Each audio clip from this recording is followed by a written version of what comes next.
Hello everyone and welcome to the channel Rambo Let's Learn classes. So student, today in this video we are going to start गुप्त period. Okay student, आज हम discuss करने वाले हैं गुप्त period के बारे में, गुप्त काल के बारे में डिस्कस करने वाले हैं. इससे पहले मैं गुप्त काल के बारे में ओवरव्यू बता चुकी हूँ पार्ट नंबर 1 के अंदर. ठीक है, तो मैंने आपको बताया था हम इन पार्ट को ओवरव्यू के साथ साथ जो घटनाचक्र की बुक है स्टूडेंट, उसके अंदर एग्ज़ाम होते हैं, टीजीटी पीजीटी के एग्ज़ाम होते हैं, उसमें ज़्यादातर क्वेश्चन पूछे जाते हैं स्टूडेंट, जो मल्टीपल टाइम पूछेंगे उनको हम साथ के साथ डिस्कस भी करेंगे ओवरव्यू पढ़ने के बाद में. तो क्वेश्चन की सीरीज स्टूडेंट आज हम कंप्लीट करते हैं, तो ज़्यादा देर ना करते हुए so let's get started. Question number 1. Okay, मैंने आपको बताया था, जैसे कि आपको इसकी स्क्रीन पर नज़र आ रहा है, ये लौह स्तंभ है. मैंने आपको बताया था ये क्या है, लौह स्तंभ है. और मैंने बताया था लौह स्तंभ जो स्टूडेंट जैसा आपको नज़र आ रहा है, ये एक ऐसा है चंद्रगुप्त द्वितीय द्वारा बनाया गया था. चंद्रगुप्त द्वितीय द्वारा जो है ये बनाया गया था. और मैंने आपको बताया था चंद्रगुप्त द्वितीय के द्वारा बनाया गया ये लौह स्तंभ वर्तमान समय में कहाँ पर मौजूद है. मैंने ये चीज़ें बताई थी. तो वर्तमान समय में की बात की जाए तो ये मेहरौली में स्थित है स्टूडेंट. मेहरौली के कुतुब मीनार के पास स्टूडेंट ये जो स्थित है लौह स्तंभ. ठीक है, इसके साथ साथ मैंने आपको पढ़ाया था कि एक अभिलेख जो मैंने आपको पढ़ाया था, अशोक टोपरा अभिलेख. ठीक है, ये भी कुतुब मीनार के पास में अशोक का एक अभिलेख है, वो भी यहीं पर ही मौजूद है. ठीक है, अशोक और चंद्रगुप्त द्वितीय दोनों के जो है स्तंभ लेख, सॉरी जो लोहा स्तंभ लेख जो है वो किसका है, चंद्रगुप्त द्वितीय का. जबकि अशोक का एक दिल्ली टोपरा अभिलेख है जो यहाँ पर है, कुतुब मीनार में है. ठीक है, तो इसके साथ साथ हमने और भी चीज़ बताई थी. विक्रमादित्य की इन्होंने उपाधि धारण की थी शकों को जब इन्होंने पराजित किया था. और बताया था इसके बाद में कि कुतुब मीनार के पास लौह स्तंभ के बारे में इन्होंने ही नहीं बनवाया था. और इसके बाद में मैंने आपको बताया था इन्होंने विक्रमादित्य के साथ साथ इनको कई सारी उपाधियाँ दी गई थी, जैसे कि देवराज. मैंने आपको बताया था, यदि आप प्रीवियस वीडियो देखें तो पता चलेगा देवराज और देवगुप्त नाम की जो है उपाधियाँ दी गई थी इसको, चंद्रगुप्त द्वितीय को. तो चलते हैं अपने क्वेश्चन पे, समझते हैं क्वेश्चन को, साथ साथ एक्सप्लेनेशन भी समझते चलेंगे. ठीक है, ये मैं इमेजेस आपके लिए इसलिए लगाई थी ताकि आपके माइंड में ये चीज़ सेट हो जाए. ओके, तो चलिए चलते हैं कहाँ पर, क्वेश्चन पर.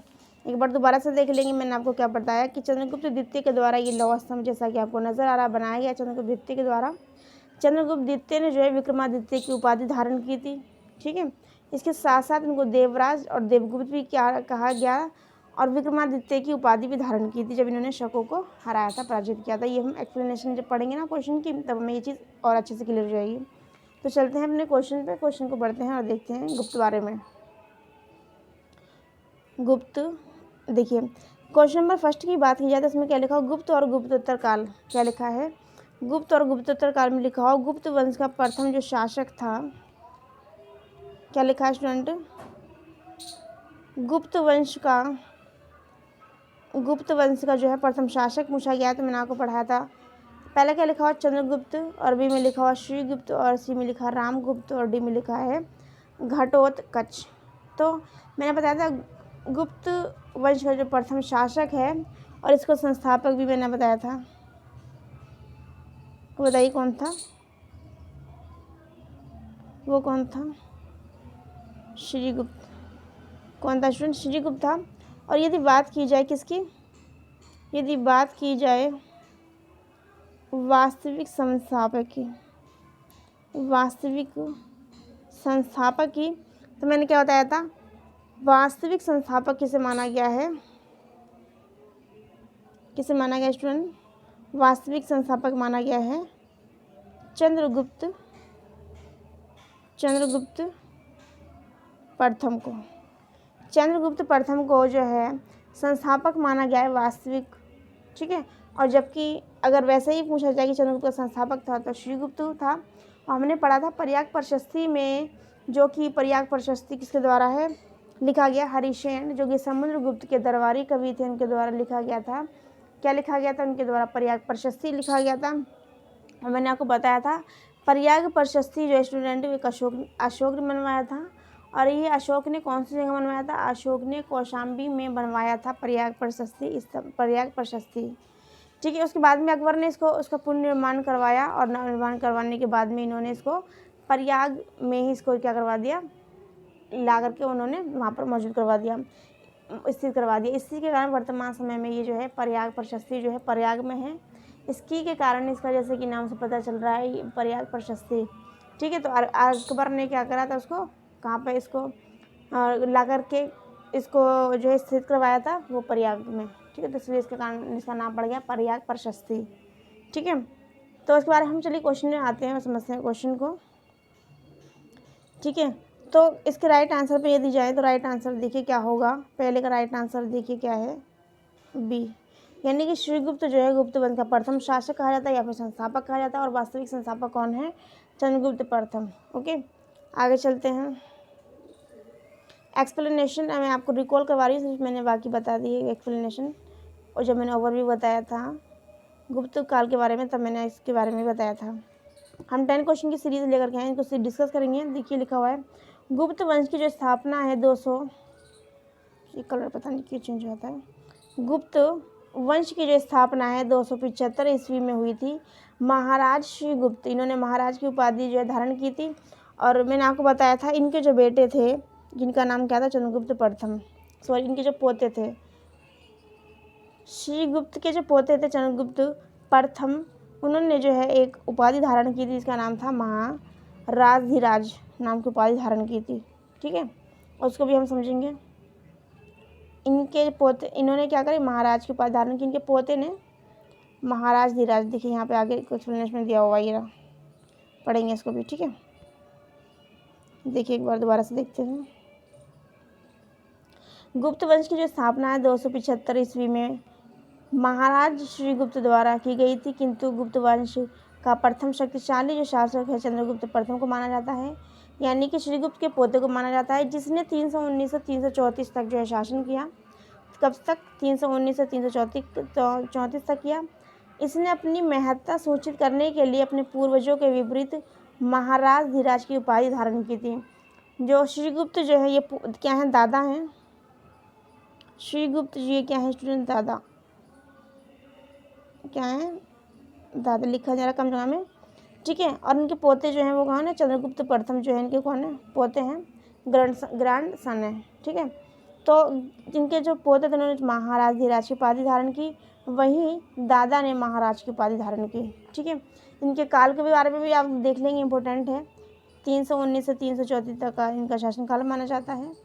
ठीक है, इंपॉर्टेंट फैक्ट में दिया हुआ, लिच्छवियों का सहयोग और समर्थन प्राप्त करने के लिए चंद्रगुप्त प्रथम ने उनकी राजकुमारी, मैंने आपको बताया था इनकी पत्नी का नाम था कुमार देवी, उनके साथ विवाह किया था, जिससे इनका साम्राज्य क्या हुआ, विस्तृत हो सका।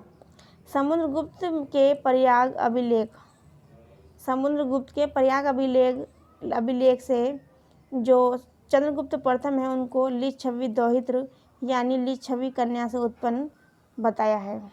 कहीं पर अब देखिए वायु पुराण में क्या बताया, वायु पुराण और नारद स्मृति से गुप्त युग की महत्वपूर्ण सूचनाएं जो हैं प्राप्त होती हैं। वायु पुराण और नारद स्मृति से गुप्त युग की महत्वपूर्ण सूचनाएं प्राप्त होती हैं। ठीक है, तो क्या है अपने आप में बेहद इंपॉर्टेंट है। एक बार दोबारा से बता देती हूँ मैं आपको, ये हमारा कल का क्वेश्चन, अभी इस बार का हमारा क्वेश्चन स्टार्ट नहीं हुआ है, मतलब आज की सीरीज़ का। ओके, गुप्त वंश की स्थापना की बात की जाए तो 275 ईस्वी में माना जाता है।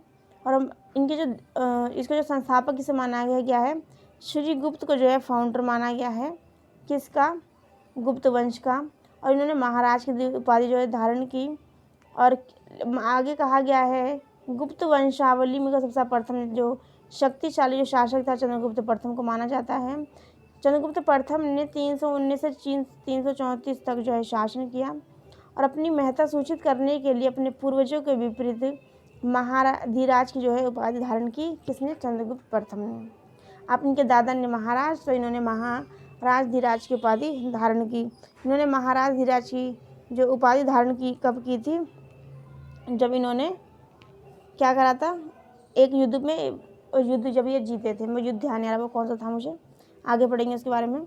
लिच्छवियों का सहयोग प्राप्त करने के लिए इन्होंने लिच्छवियों की पुत्री कुमार देवी से विवाह किया। समुद्रगुप्त को जो है लिच्छवियों का ही एक लिच्छवी कन्या से उत्पन्न इनको बताया जाता है। वायु पुराण में इनको जो है नारद स्मृति से गुप्त युग की महत्वपूर्ण सूचनाएं प्राप्त होती हैं। ठीक है, आगे क्या लिखा हुआ है, क्वेश्चन नंबर 2 पे आते हैं। देखिए लिखा हुआ महाराज धीराज। महाराज धीराज की उपाधि धारण करने वाला प्रथम गुप्त सम्राट कौन था? पहले लिखा हुआ श्रीगुप्त, बी में लिखा हुआ चंद्रगुप्त प्रथम, सी में लिखा हुआ समुद्रगुप्त और डी में लिखा है चंद्रगुप्त द्वितीय विक्रमादित्य। ठीक है, चंद्रगुप्त द्वितीय जिनका क्या नाम था? विक्रमादित्य भी, जिन्होंने उपाधि धारण की थी। ठीक है, तो राइट आंसर की बात करें तो चंद्रगुप्त महाराज धीराज के बारे में तो मैंने अभी बताया था। देखिए यहाँ पे लिखा हुआ भी है, जैसा कि आपको अपनी स्क्रीन पर नज़र आ रहा है कि महाराज धीराज की उपाधि धारण किसने की थी? चंद्रगुप्त प्रथम ने। तो राइट आंसर पे हम अपने आप आ जाएंगे। इसका राइट आंसर स्टूडेंट क्या होगा?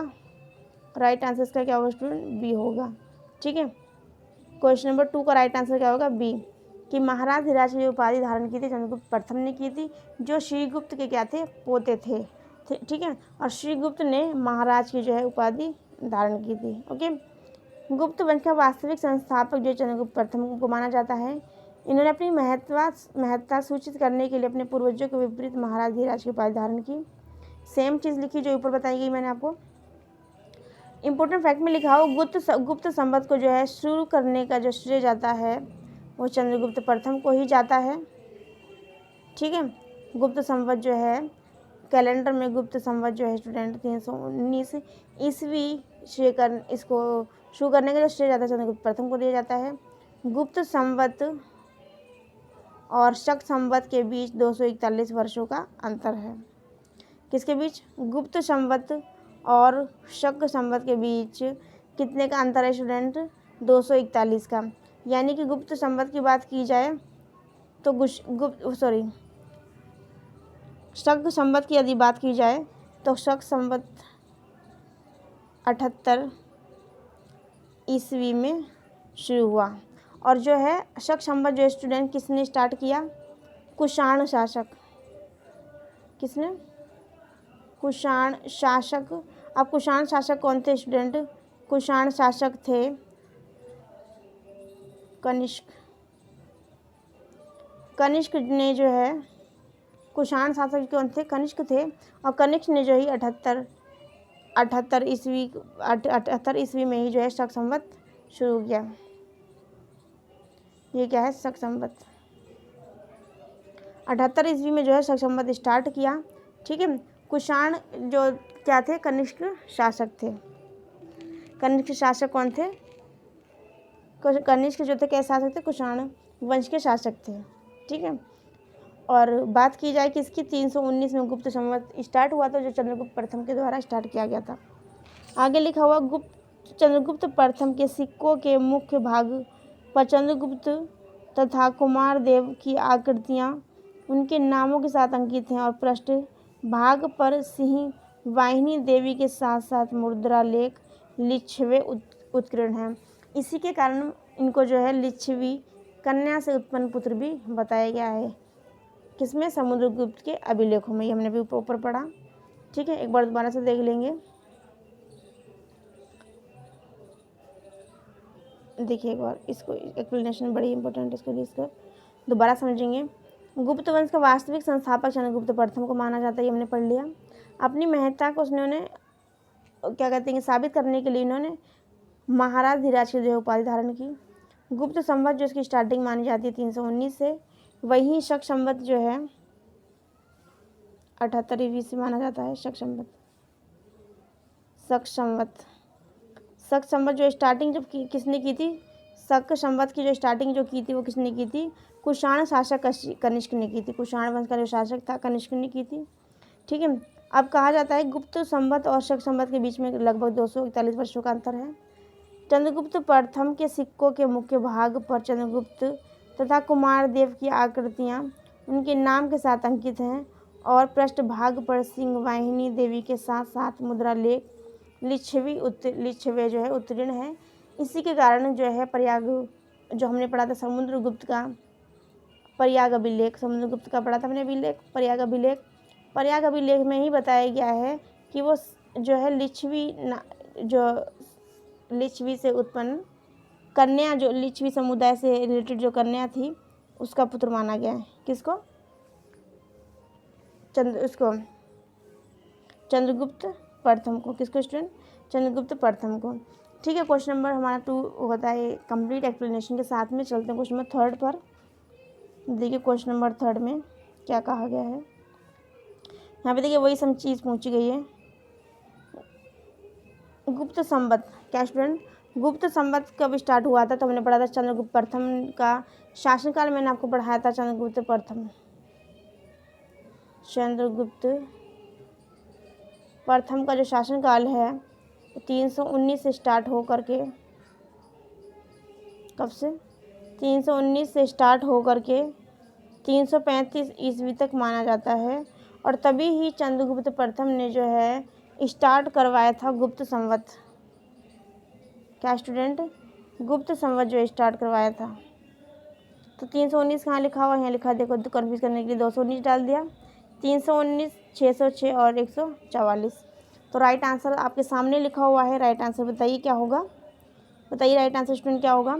थर्ड का राइट आंसर होगा बी, यानी कि 319। गुप्त संवत की जो स्टार्टिंग हुई थी 319 से हुई थी। हम चंद्रगुप्त प्रथम का अगर हम टाइम पीरियड याद रख लेंगे शासनकाल का, तब भी हम गुप्त संवत का हमारा जो क्वेश्चन का आंसर होगा कभी भी रॉन्ग नहीं होगा। ओके, चंद्रगुप्त प्रथम का शासनकाल 319 से लेकर के 335 ईस्वी तक माना गया जाता है। और 319 में ही इन्होंने गुप्त संवत की स्टार्टिंग की थी। ठीक है, कैलेंडर में जो है गुप्त संवत की स्टार्टिंग की थी। आगे देखते हैं क्वेश्चन नंबर 4 में। देखिए क्या लिखा हुआ है। आते हैं क्वेश्चन नंबर 4 पे। गुप्त संवत 319-20 को प्रारंभ करने का श्रेय किसे दिया जाता है? गुप्त संवत 319 और 20 को प्रारंभ करने का श्रेय किसे दिया जाता है? पहला क्या है? श्रीगुप्त, बी में चंद्रगुप्त प्रथम, और सी में क्या है? समुद्रगुप्त, और डी में क्या है? कुमारगुप्त। डी में क्या है स्टूडेंट? कुमारगुप्त। तो बात की जाए यदि राइट आंसर की क्वेश्चन नंबर 4 की, तो बताइए इसका 4 आंसर क्या होगा? अभी मैंने एक्सप्लेनेशन में बताया, बस यहाँ पे क्वेश्चन पूछने का जो तरीका है वो क्या है, डिफरेंस है थोड़ा सा। दोबारा देखेंगे। गुप्त संवत 319 और 20 को प्रारंभ करने का जो श्रेय जाता है किससे जाता है? पहले का है श्रीगुप्त, चंद्रगुप्त प्रथम, समुद्रगुप्त और कुमारगुप्त। अभी हमने क्या पढ़ा था? चंद्रगुप्त प्रथम जिनका शासनकाल 319 से कब तक का काल है? 319 से जो है 335 का काल है। तो 319 में ही जो है गुप्त संवत स्टार्ट करने का श्रेय है चंद्रगुप्त प्रथम को जाता है। ओके, क्वेश्चन नंबर 5 पे आते हैं और देखते हैं क्वेश्चन नंबर 5 में क्या दिया हुआ है। क्वेश्चन नंबर 5 में देखिए क्या दिया हुआ है। क्वेश्चन नंबर 5, निम्नलिखित में से किस गुप्त शासक ने सर्वप्रथम सिक्के जारी किए? गुप्त शासक ने सिक्के जारी किए। पहले का लिखा चंद्रगुप्त प्रथम, बी में लिखा हुआ घटोत्कच ने, सी में क्या लिखा? समुद्रगुप्त ने, और डी में क्या लिखा हुआ है? श्रीगुप्त ने। तो मैंने आपको सबसे पढ़ाया श्रीगुप्त। श्रीगुप्त के बेटे का नाम क्या था? घटोत्कच। उनके पुत्र घटोत्कच के जो पुत्र थे उनका नाम था चंद्रगुप्त प्रथम। चंद्रगुप्त प्रथम के जो बेटे थे उनका नाम क्या था? समुद्रगुप्त। समुद्रगुप्त के बेटे का नाम जो था, समुद्रगुप्त ने अपने पिता के नाम पर ही अपने बेटे का नाम रखा था। क्या रखा था? चंद्रगुप्त द्वितीय। ठीक है, चंद्रगुप्त द्वितीय के जो बेटे थे उनका नाम था कुमारगुप्त। रुक जाइए भाई, कुमारगुप्त।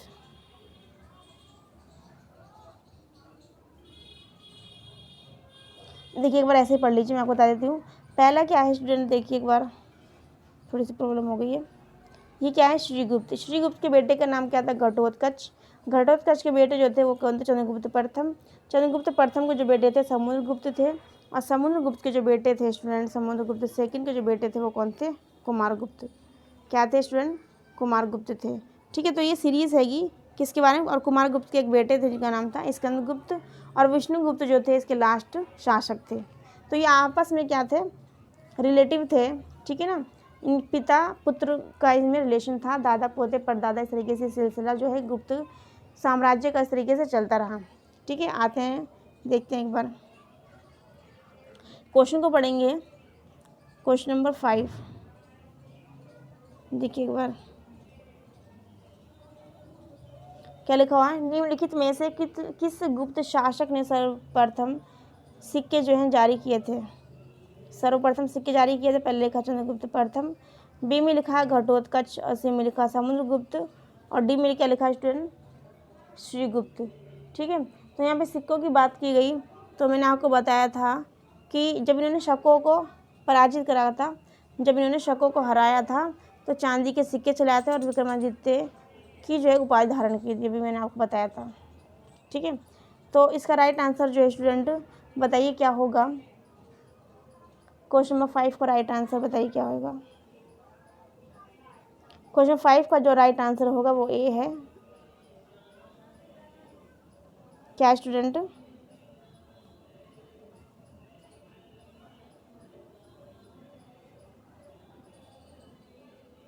अरे भाई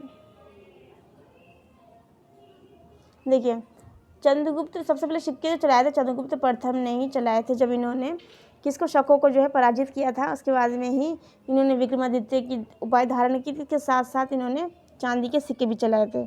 ठीक है, इसके साथ साथ हमने पढ़ा था इंडो ग्रीक ने स्वर्ण सिक्के चलाए थे और हमने बताया था स्वर्ण सिक्कों को जो है प्रचलित करने का जो है जो श्रेय जाता है वो किसको जाता है, मतलब लगातार यूज़ करने का जो श्रेय जाता है वो किसको जाता है, वो जाता है कुषाण वंश के शासक कनिष्क को। ठीक है, और इंडो ग्रीक को जो है स्वर्ण सिक्के चलाने का श्रेय जाता है। आते हैं एक्सप्लेनेशन पे, क्वेश्चन नंबर 5 की देखते हैं। तो सर्वप्रथम सिक्के चलाने का श्रेय है चंद्रगुप्त प्रथम को दिया जाता है।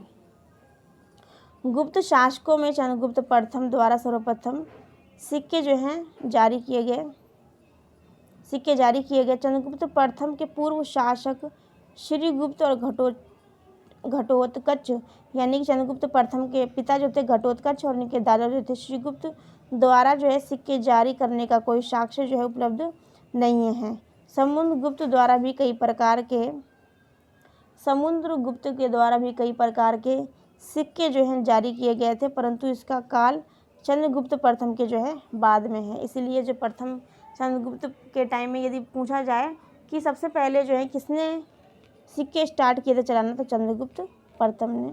और शकों को हराने के बाद में सिक्के चलाए थे इनकी खुशी में, हराने की वजह से, और इसके साथ साथ इन्होंने विक्रमादित्य की उपाधि धारण की थी। और इनके पिता ने किसकी उपाधि धारण की थी?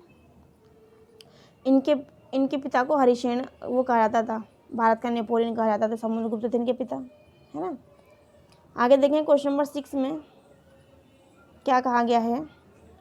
6 में कहा गया इलाहाबाद शिलालेख में समुद्रगुप्त की प्रशस्ति है। इसके रचयिता उनके दरबार कवि थे, और कौन थे ये यहाँ पे बताया गया है। पहला क्या लिखा हो हरिसेन, बी में लिखा नागसेन और सी में लिखा कालिदास और डी में से लिखा ओपिक में से कोई नहीं। तो ओपिक में से कोई तो हो ही नहीं सकता। ठीक है, और मैंने आपको पढ़ाया था कि कालिदास जो है गुप्तकालीन कवि हैं। गुप्तकालीन क्या है? कवि हैं, तो ये भी नहीं हो सकता। यहाँ पर शिलालेख की बात हो रही है। ठीक है, हमारे पास बचता है नागसेन और हरिसेन। तो मैंने आपको कितनी बार ये चीज़ बताई है कि प्रयाग प्रशस्ति जो है वो समुद्रगुप्त के दरबारी कवि जिनका नाम था हरिसेन। क्या नाम था स्टूडेंट? दरबारी कवि थे। समुद्रगुप्त की विजयी गाथाओं के साथ विजयी गाथाओं का जो है प्रयाग प्रशस्ति में जो है किसके द्वारा लिखा गया? हरिसेन के द्वारा लिखा गया है। हरिसेन जो हैं क्या हैं? दरबारी कवि थे। कहाँ के? समुद्रगुप्त के। ठीक है, एक बार देख लेंगे इसको एक्सप्लेनेशन पे। तो क्वेश्चन नंबर 6 का जो राइट आंसर है स्टूडेंट क्या है? ए। एक्सप्लेनेशन पे चलते हैं क्वेश्चन नंबर 6 की। इलाहाबाद का अशोक स्तंभ अभिलेख जो है समुद्रगुप्त, इलाहाबाद का अशोक स्तंभ अभिलेख समुद्रगुप्त 335 बताया हुआ है, इनका टाइम पीरियड बताया हुआ काल का 335 से 375 तक समुद्रगुप्त ने शासन किया। गुप्तकालीन कौन थे? ये शासक थे। इलाहाबाद का अशोक स्तंभ अभिलेख समुद्रगुप्त के शासन के बारे में जो है सूचना प्रदान करता है। इस स्तंभ पर समुद्रगुप्त के संधि ग्राहक हरिसेन ने संस्कृत भाषा में प्रशंसात्मक वर्णन प्रस्तुत किया है, जिसे प्रयाग प्रशस्ति कहा है। क्या कहा है? प्रयाग प्रशस्ति कहा है। इसमें समुद्रगुप्त की विजयियों का जो है उल्लेख है। अशोक निर्मित यह स्तंभ जो है मूलतः जो है कौशाम्बी में स्थित था। अकबर ने इलाहाबाद में स्थापित करवाया इसको, और इलाहाबाद का वर्तमान समय में नाम क्या है? प्रयागराज। और इससे पहले भी प्राचीन काल की बात किया, उसका नाम प्रयागराज ही था। इसी के कारण उसका नाम, उसको जो स्तंभ लेख जो बनवाया था, प्रयाग स्तंभ लेख बताया गया उसका नाम। इस स्तंभ पर जहांगीर और बीरबल के बारे में भी उल्लेख मिलता है। ऐसा नहीं कि समुद्रगुप्त के विषय में ही, बल्कि अकबर और बीरबल और जहांगीर के विषय में भी जानकारी जो है प्रयाग प्रशस्ति में मिलती है। एक बार दोबारा से देख लेंगे क्वेश्चन नंबर 6 को। अशोक का इलाहाबाद का जो अशोक स्तंभ अभिलेख है 335 से 375 के शासन के बारे में सूचना प्रदान करता है। किसके शासन के बारे में प्रदान करता है? समुद्रगुप्त के। और समुद्रगुप्त किसके बेटे थे स्टूडेंट? चंद्रगुप्त प्रथम के थे। और समुद्रगुप्त के जो बेटे थे उनका नाम था चंद्रगुप्त द्वितीय। अपने पिता के ही नाम पर इन्होंने नाम रखा था, उसमें सिर्फ द्वितीय लगा दिया था। ओके। इस स्तंभ पर समुद्रगुप्त के विग्राहक हरिसेन ने संस्कृत भाषा में प्रशंसात्मक वर्णन प्रस्तुत किया, जिसे प्रयाग प्रशस्ति कहा गया। इसमें समुद्रगुप्त की विजयी गाथाओं का उल्लेख है।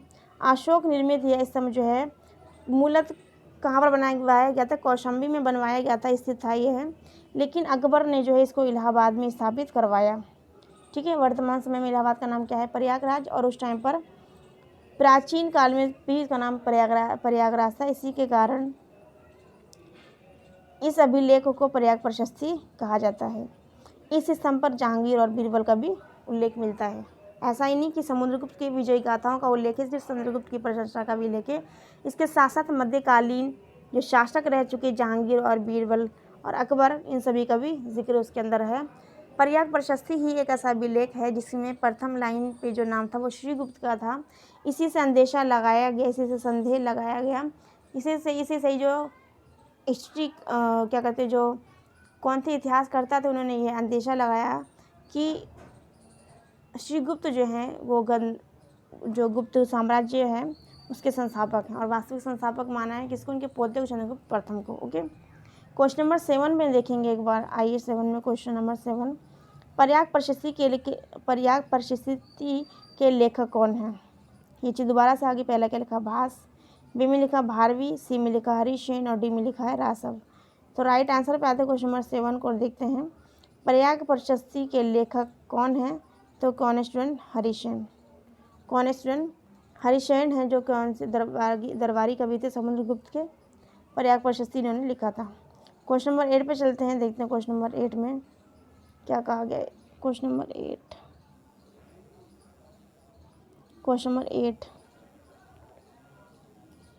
देखिए, क्वेश्चन नंबर 8 में लिखा प्रयाग प्रशस्ति के लेखक कौन है? तो ये भी यहाँ हरिसेन है। ठीक है। तो इसमें ज़्यादा कोई दिक्कत नहीं है, आराम से हो जाएगा। आगे लिखा हुआ इलाहाबाद स्तंभ लेख, जिसका दूसरा नाम क्या है? प्रयाग प्रशस्ति बोलते हैं। इसके रचयिता कौन है? यहाँ पर इलाहाबाद स्तंभ लेख आएगा, तो आपको कंफ्यूज नहीं होना। पर स्तंभ लेख जो है इलाहाबाद का स्तंभ लेख, उसका ही नाम प्रयाग प्रशस्ति है। क्योंकि क्या है, इलाहाबाद का नाम प्राचीन समय में, वर्तमान समय में बात की जाए 2022 की, तो प्रयाग ही नाम से इलाहाबाद का नाम वर्तमान समय में प्रचलित है। तो इलाहाबाद स्तंभ लेख या फिर कहा जाए प्रयाग प्रशस्ति स्तंभ लेख, इसके रचयिता जो हैं वो कौन है? पहले ऑप्शन को पढ़ लेते हैं। पहला ऑप्शन क्या है? सूरसेन। बी में क्या है? हरिसेन। सी में क्या है? रवि कीर्ति। और डी में क्या है? इनमें से कोई नहीं। तो 9 के राइट आंसर में बात करी जाए तो राइट आंसर बताइए क्या होगा? राइट आंसर होगा हरिसेन। क्या होगा स्टूडेंट? 9 का राइट आंसर होगा हरिसेन। आगे चलते हैं इसके बारे में, क्वेश्चन नंबर 10 के बारे में, और इसके बारे में इसकी एक्सप्लेनेशन मैं आपको दे चुकी हूँ। क्वेश्चन नंबर 10 आज का हमारा लास्ट क्वेश्चन होगा। क्वेश्चन नंबर 10 देखिए, क्वेश्चन नंबर 10 में क्या कहा है? भारत का नेपोलियन किससे कहा जाता है? क्या लिखा है? लिखा हुआ स्टूडेंट, भारत का नेपोलियन किसे कहा जाता है? आपको ध्यान हो, मैंने वीडियो जब आपको ओवरव्यू जब मैंने पढ़ाया था तब मैंने इसके बारे में बताया था कि भारत का नेपोलियन किसे कहा जाता है, और भारत का नेपोलियन इनको किसने कहा और क्या वजह रही जो इनको भारत का नेपोलियन कहा गया। ठीक है। तो पहले क्या लिखा हुआ ऑप्शन को भी पढ़ लेते हैं साथ के साथ, क्योंकि ऑप्शन के अकॉर्डिंग ही हमें आंसर करना है। पहले क्या लिखा हुआ? समुद्रगुप्त। क्या लिखा है स्टूडेंट? समुद्रगुप्त लिखा है। बी में क्या लिखा हुआ? चंद्रगुप्त द्वितीय। ये देखिए इस पर पहले क्या लिखा हुआ है स्टूडेंट? समुद्रगुप्त। बी में लिखा है चंद्रगुप्त द्वितीय, उसके बाद में स्कंदगुप्त, और बाद में क्या लिखा हुआ है? क्या लिखा हुआ है? कुमारगुप्त। ठीक है, तो कुमारगुप्त चंद्रगुप्त द्वितीय के बेटे का नाम है, ये क्या है? इसका सोन है, ये इसका पुत्र है। ठीक है, चंद्रगुप्त द्वितीय का जो बेटा है उसका नाम क्या है? कुमारगुप्त, है ना। और समुद्रगुप्त का जो कौन है? स्कंदगुप्त क्या है? पोता। समुद्रगुप्त का स्कंदगुप्त क्या है स्टूडेंट? पोता है, इसे बोला जाता है ग्रैंडसन। और ये क्या है? पुत्र है। एक बार देख लेंगे, ये भी इन्फॉर्मेशन मैं आपको बता देती हूँ साथ के साथ। चंद्रगुप्त द्वितीय, चंद्रगुप्त द्वितीय का जो क्या है? पुत्र जो है वो कौन है? कुमारगुप्त। और समुद्रगुप्त का जो पोता है वो कौन है? स्कंदगुप्त। ठीक है, तो ये आपस में क्या है? रिलेटिव है। और यहाँ पर बात किसकी कही गई है? भारत के नेपोलियन की। तो भारत के नेपोलियन मैंने आपको बताया था कौन होगा? ए, यानी कि समुद्रगुप्त क्या है? भारत का नेपोलियन है, मैंने आपको पढ़ाया था। और इनको भारत का नेपोलियन क्यों कहा गया? क्योंकि इन्होंने जो है लिच्छवियों की जो राजकुमारी थी कुमार देवी के साथ इन्होंने विवाह किया था। इसके साथ साथ इन्होंने अपने साम्राज्य को विस्तृत रूप प्रदान किया, इसलिए इनको भारत का नेपोलियन कहा जाता है। अब भारत का नेपोलियन जो है ये किसने कहा था? तो मैंने आपको पढ़ाया था, विंसेंट स्मिथ ने जो है इनको भारत का नेपोलियन कहा था। 10 का आंसर होगा ए। एक्सप्लेनेशन पे चलते हैं, समझते हैं एक्सप्लेनेशन को भी। समुद्रगुप्त जो है गुप्त वंश का एक महान शासक था। वह कभी भी हारा नहीं, पराजित नहीं हुआ। ये भी पूछ सकते कौन सा ऐसा शासक था गुप्तकालीन जो कभी भी हारा नहीं। ठीक है, उसकी वीरता को ही देखकर विंसेंट स्मिथ ने ही उसको क्या कहा? भारत का नेपोलियन की संज्ञा दी है। ठीक है, चंद्रगुप्त द्वितीय को जो है विक्रमांक क्या कहा गया है? विक्रमांक कहा गया है, या फिर विक्रमादित्य भी कहा गया है। इनकी माता का नाम जो है वो क्या था? समुद्रगुप्त की माँ का नाम जो था क्या था? दत्ता देवी। और पिता का नाम क्या था? चंद्रगुप्त प्रथम। ठीक है, इनकी माता का नाम क्या था? दत्ता देवी। और इनके पिता का नाम क्या था? चंद्रगुप्त प्रथम। इस काल को गुप्त काल का स्वर्ण काल माना जाता है। गुप्त काल को जो है भारतीय इतिहास का जो है स्वर्ण युग माना जाता है। कुमार गुप्त चंद्रगुप्त की पत्नी ध्रुवती से उत्पन्न पुत्र था। कुमारगुप्त जो था स्टूडेंट, कुमारगुप्त जो था चंद्रगुप्त की पत्नी ध्रुव देवी से उत्पन्न पुत्र था। ठीक है, चंद्रगुप्त यहाँ कौन सी बात हो रही है? चंद्रगुप्त द्वितीय की बात हो रही है। ठीक है, चंद्रगुप्त द्वितीय की बात हो रही है। कुमारगुप्त जो है चंद्रगुप्त द्वितीय की पत्नी ध्रुव देवी से उत्पन्न पुत्र था, जिसका नाम रखा गया क्या? कुमारगुप्त। आगे लिखा हुआ कुमारगुप्त ने ही नालंदा विश्वविद्यालय की स्थापना की थी, और कहा जाता है कि नालंदा विश्वविद्यालय को अलाउद्दीन खिलजी ने जो है ध्वस्त करवा दिया था। हुरणों पर स्कंदगुप्त की सफलता का विवरण जूनागढ़ अभिलेख और भीतरी स्तंभ लेख में मिलता है। हुरणों पर स्कंदगुप्त का जो है क्या हुआ था? हुरणों पर स्कंदगुप्त की सफलता हुई थी। और हुरणों का जो अटैक हुआ था सबसे पहले कब हुआ था? कुमारगुप्त के समय में। कुमारगुप्त के समय में हुरणों का प्रथम बार आक्रमण हुआ था। हुरणों का जो है आक्रमण जो है प्रथम बार किसके टाइम में हुआ था? कुमारगुप्त के टाइम में हुआ था आक्रमण। ठीक है, लेकिन इसमें बात की जाए जो इन्होंने क्या करा? कुमारगुप्त ने अपने पुत्र जिसका नाम था स्कंदगुप्त अपने पुत्र को भेजा, और स्कंदगुप्त ने जो है हुरणों को क्या करा? पराजित करा, उनको हराया। देखिए एक बार, देखिए कुमारगुप्त जो था स्टूडेंट, कुमारगुप्त के टाइम में हुरणों का जो है प्रथम बार आक्रमण हुआ था। हुर्ण जो थे स्टूडेंट मध्य एशिया के एक आक्रामक जाति थी, तो उनका क्या हुआ था? आक्रमण हुआ था कुमारगुप्त के टाइम में। तो एक कुमारगुप्त जो थे, इनके जो बेटे थे उनका नाम था स्कंदगुप्त। स्कंदगुप्त को उन्होंने कहा कि तुम जाओ और अपनी जो आपके अंदर जो प्रतिभा है वो दिखाओ वहाँ जा कर के। और इन्होंने रण क्षेत्र में उतार दिया अपने पुत्र को, जिसका नाम क्या था? स्कंदगुप्त। स्कंदगुप्त ने जो हुरणों को पराजित कर दिया था, हरा दिया था। ठीक है, एक्सप्लेनेशन पे एक बार देखेंगे दोबारा से। समुद्रगुप्त जो है गुप्त वंश का एक महान शासक था। क्या था स्टूडेंट? महान शासक था। वह कभी भी पराजित नहीं हुआ, यानी कभी भी हारा नहीं। उसकी वीरता को ही देखकर विंगसेट स्मिथ ने उसे भारत का नेपोलियन कहा। इम्पोर्टेंट फैक्ट में दिया हुआ चंद्रगुप्त द्वितीय को है विक्रमांक या फिर विक्रमादित्य भी कहा जाता है। इनकी माता का नाम जो था वो क्या था? दत्ता देवी। इसका काल जो है गुप्त काल का स्वर्ण युग माना जाता है। किसका? समुद्रगुप्त का। कुमारगुप्त जो है चंद्रगुप्त द्वितीय की पत्नी, जिनका नाम क्या था? ध्रुव देवी, से उत्पन्न पुत्र था। मैंने आपको बताया था चंद्रगुप्त द्वितीय का जो पुत्र था उसका नाम था कुमारगुप्त, और इनकी पत्नी जो थी चंद्रगुप्त द्वितीय की वो थी ध्रुवा देवी। इन दोनों से ही उत्पन्न पुत्र था जिसका नाम था कुमारगुप्त। कुमारगुप्त ने ही जो है नालंदा विश्वविद्यालय की स्थापना कराई थी। हुरणों का जो है सबसे पहले जो अटैक हुआ था वो कुमारगुप्त के टाइम में हुआ था। और हुरणों पर स्कंदगुप्त की सफलता का विवरण जो है जूनागढ़ अभिलेख और भीसरी स्तंभ जो लेख है इसके बारे में पता चलता है। ठीक है, इसके साथ साथ बात की जाए जूनागढ़ अभिलेख को, तो जूनागढ़ अभिलेख का जो पढ़ने का जो श्रेय जाता है कन्नीगम को पढ़ा जाता है। अलेक्जेंडर कन्नीगम को जाता है। किसको जाता है स्टूडेंट? अलेक्जेंडर कन्नीगम को जाता है।